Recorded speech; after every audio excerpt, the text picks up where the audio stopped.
शुद्ध चैतन्य मूर्ति आत्मा की एकाग्रता के समय, समझ में आया? मैंने शुद्ध आत्मा का जो वस्तु का स्वरूप है वो निर्णय किया, द्रव्य कर्म भाव कर्म 9 कर्म से भेद ज्ञान करते हुए ये जो त्रिकाली ध्रुव ज्ञान स्वभावी जीव तत्व है ये मैं हूँ, ये निर्णय किया।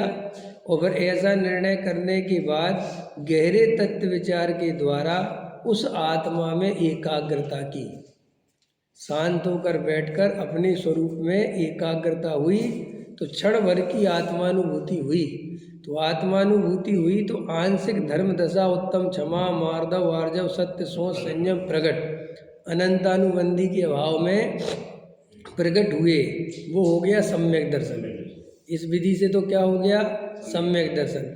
अब सम्यक दर्शन के बाद क्या हुआ कि देखो क्या कहते हैं, साधक, अभी साधक हो गया ना, सम्यक दर्शन के बाद साधना प्रारंभ हो गई। साधक ने धर्म को प्रारंभ हो जाने के पश्चात पूर्ण धर्म दशा प्राप्त करने के लिए क्या किया? माने अब सिद्ध होना है ना अपने को, तो क्या करना है? अब यह बात चल रही है जिसमें अतीन्द्रिय आनंद ही भरा पड़ा है, ऐसी निज सत्ता के अस्तित्व में ही आत्मा का सुख है। ऐसा निर्णय हुआ साधक को कि मेरी आत्मा के अलावा मुझे और कहीं सुख मिलने वाला नहीं है। तो ये निर्णय की दम पर पदार्थों में जो सुख है कल्पना सुख की, वो टूट गई है। और वो पर पदार्थों में सुख की कल्पना टूटी तो पर पदार्थों में उपयोग जाना भी बंद हो जाता है। देखो, मैंने उपयोग के संबंध में अपन ने एक बार चर्चा की थी कि हमारा उपयोग अन्य से शरीरी ज्ञेयों को जानता है, लेकिन अधिकतर हमारा उपयोग वहाँ ज़्यादा जाता है जहाँ हमारी रुचि होती है, जहाँ हमें सुख की कल्पना होती है। और हमारी रुचि कहाँ होती है? जहाँ हमें सुख की आशा हो। जहाँ हमें सुख की आशा नहीं हो वहाँ हमारी रुचि नहीं होती। ख्याल में ये पक्का निर्णय समझो आप। हमारा उपयोग ऐसा नहीं कि कहीं भी चला जाए, नहीं, वो उपयोग भी वहीं जाता है जहाँ जहाँ आपने कुछ ना कुछ अंदर उसके प्रति वासना बसा रखी है।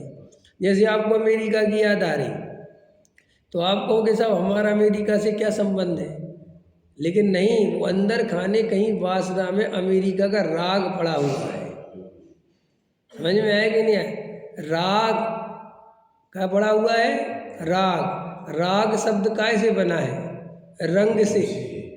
रंग राग से भिन्न, वेद से भी भिन्न निराला हूँ। तो ये रंग राग होता क्या है?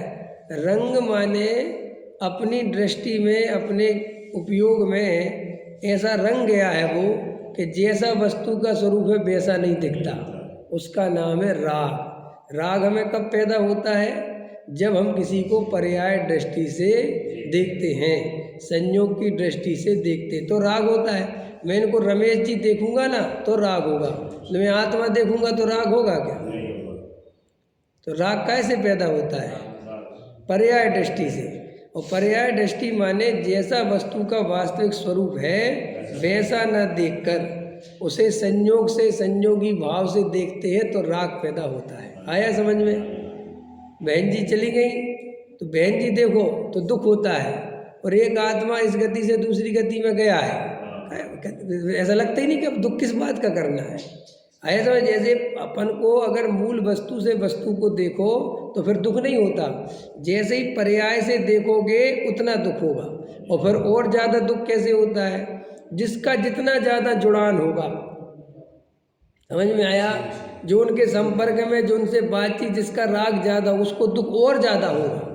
इसका मतलब पर पदार्थ से दुख नहीं होता, पर पदार्थ के आने जाने से दुख नहीं होता। दुख कैसे होता है? अपने राग से, अपनी कसाय से, अपने एकत्व से। तो आचार्य कहते हैं कि ज्ञानी को अब अपना एकत्व अपने भगवान आत्मा में हो गया है। और भगवान आत्मा में हो गया, और कैसा निर्णय हो गया कि अब मेरे को पर पदार्थों में कहीं भी सुख की आशा नहीं है कहीं, क्योंकि मैं स्वयं परिपूर्ण सुख स्वरूप हूँ और मेरे अंदर सुख ही सुख भरा पड़ा हुआ है।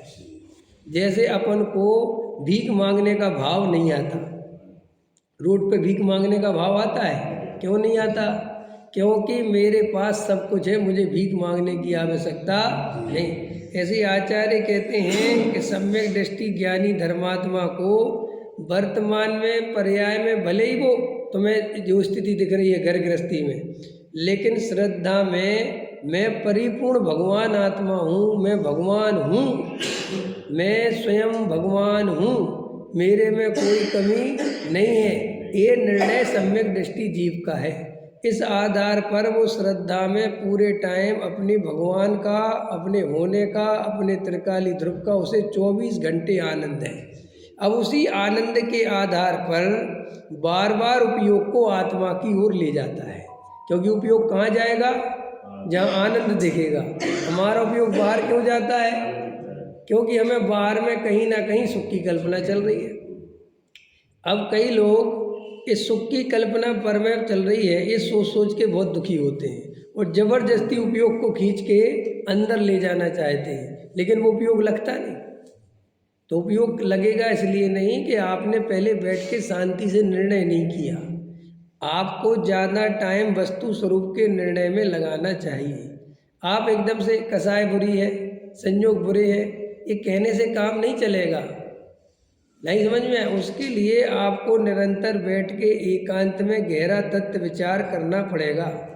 कल मैं आपको बता रहा था ना, आप क्षण क्षण बदलते परिणामों से जीत नहीं सकते, क्योंकि वो इतनी तेज़ी से बदलते हैं कि अगर तुम परिणाम के चक्कर में फंसे तो फिर तुम कभी नहीं समझ पाओगे कि मैं कौन हूँ। क्योंकि परिणाम तो देखो, अभी मंदिर में बैठ गए, अपन स्वाध्याय में बैठ गए तो अभी यहाँ के हो गए, अभी बाहर निकलेंगे दूसरी बात चलेगी, दूसरी जगह उपयोग तीसरे।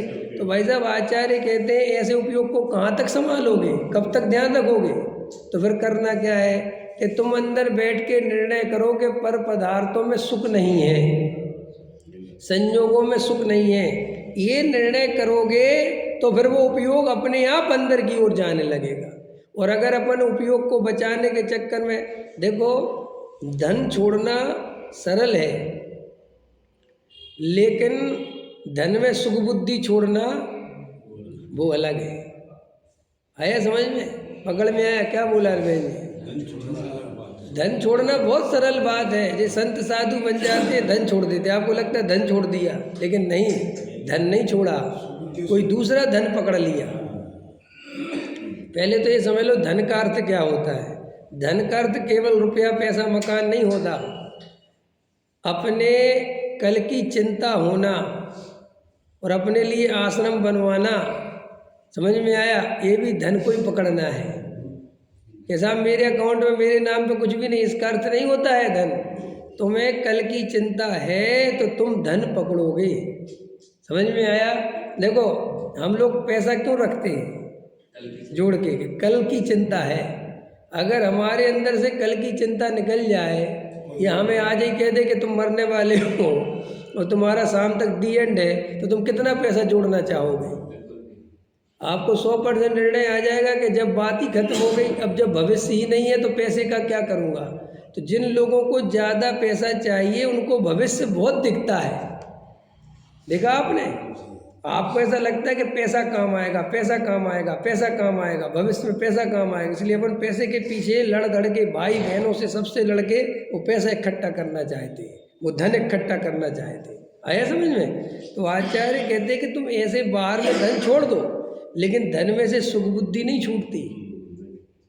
अब धन बुरा है, धन बुरा है, एक कहने से माला जपने से काम नहीं चलेगा। धन बुरा भला है ही नहीं। धन में जो एकत्व बुद्धि चल रही उस पर विचार करो कि मेरी धन में एकत्व बुद्धि क्यों चल रही है। अब वो एकत्व बुद्धि तोड़नी है तो वो एकत्व बुद्धि कैसे टूटेगी? जो जीव रात दिन गहरा तत्व विचार करेगा, वस्तु स्वरूप समझेगा, बार बार निर्णय करेगा, उसकी बुद्धि टूटेगी। वो ना वो ऐसे नहीं टूटेगी।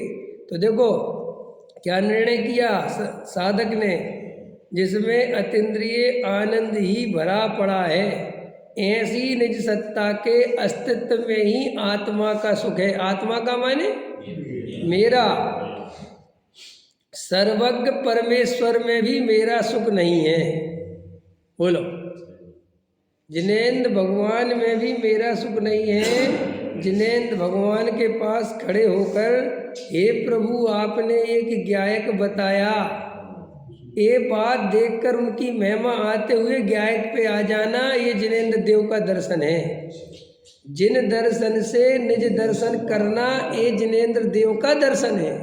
खाली जिन दर्शन करते रहना ये जैन दर्शन नहीं है। जैन दर्शन कब पूरा होता है? निज जिन दर्शन कर निज दर्शन, इसका नाम है जैन दर्शन।